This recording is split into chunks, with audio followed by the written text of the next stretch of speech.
lesson, we're going to learn about the history of the horse, the evolution of the horse.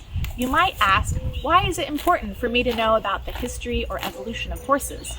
And the answer is, the more we know about their past, we'll know how they act and how they react to stimulus, and that will keep us safe when we work around our horses.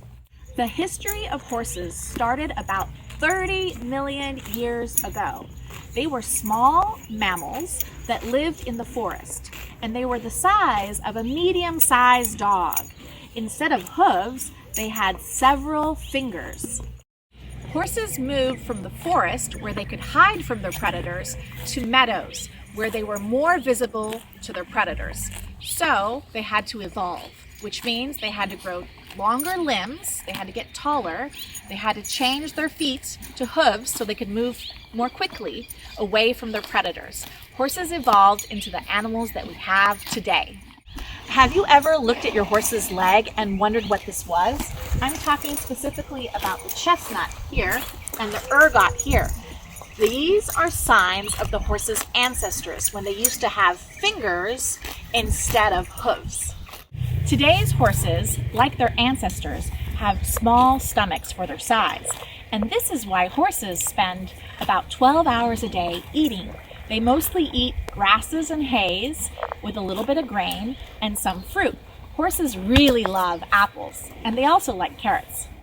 About 5,000 years ago, we think humans domesticated the horse. Before that, horses were prey animals that were hunted by predators, including humans, for their meat to survive. Horses became very important to humans for transportation and for agriculture.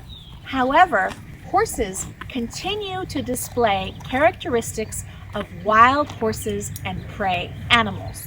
The major characteristic of prey animals is to run away when they feel in danger. Horses, like their ancestors, love to live in groups or herds.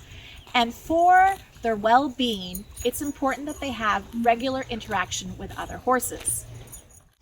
You now know some basics of horse history and evolution, and I hope it helps you understand your horse better.